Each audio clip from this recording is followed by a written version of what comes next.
Now, the coalition of CSOs against corruption say the Supreme Court must urgently resolve the pending cases relating the Auditor General Daniel Domelevo's forced 167 days leave. The group on Wednesday accused the Presidency and Audit Service Board of unfairly targeting Mr. Domelevo, leading to his retirement. Mr. Domelevo was directed by the Presidency to take his accumulated 167 days leave and was later asked to proceed on retirement despite disagreement about his date of birth. The CSOs have been speaking on the matter. There is more in this following News Desk report. Through his diligence and commitment to protecting the public purse, Mr. Domelevo successfully recovered for the state tens of millions of cedis in unauthorized spending or misappropriated funds. The Auditor General became a poster boy for anti-corruption crusaders arising from his utilization of his surcharge and disallowance powers. The Office of the Auditor General, leveraging his surcharge and disallowance powers, successfully recovered a total of $67.32 million, which is about $11.7 million into government coffers. Second, improvement in asset declaration administration. Under his leadership, the Office of the Auditor General implemented an electronic data system to handle declarations made by public officers with respect to their assets and liabilities. Two cases pending at Ghana Supreme Court both challenged President Akufo-Addo's directive that he proceeds on leave. Mr. Domelevo has since returned from leave and asked to retire. The CSOs say the Apex Court must rule on the cases. The President's action. The suits border on the broader issue of whether or not a president could exercise administrative authority over independent constitutional bodies. Therefore, it is important for the Supreme Court to deal with these suits expeditiously to prevent any such action by a future president. In the interest of promoting good governance, constitutionalism, and public accountability, we do call on the Supreme Court to deal with these suits as soon as practicable.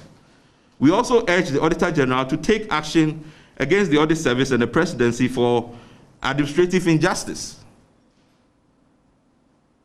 This is a matter that should definitely go to Shraj, because I think the Auditor General, for the interest of posterity, his own integrity, it's a matter that has to be established as a matter of law. That it cannot be just some administrative choice to certify that he was born on the day that he says he was not born. So it's just really an oddity. And the only way you can deal with that is to invite Shraj to intervene and allow him to present the documentation that he has made, to the board, which the board said it was inadmissible. So the board is now sitting as a judge, jury, and determining whether or not documentation, even formal documentation, is admissible by them or not. The antecedents of the Domelevo matter has left a sour taste in our mouths and led us to question the commitment of our leaders to accountable governance. It is a wake-up call to all well-meaning Ghanaians to be citizens and not spectators, to speak up and not stay silent when such manifestly unfair treatment is meted out to individuals who are trying to do their job, and to do so with integrity. And doing it in the public interest. This is one of the things that we complain about almost on a daily basis. Now, when we find people who are trying to help promote the public interest, we do this to them.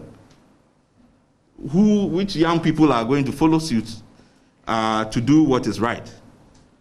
If we want social and economic transformation, silence is not an option.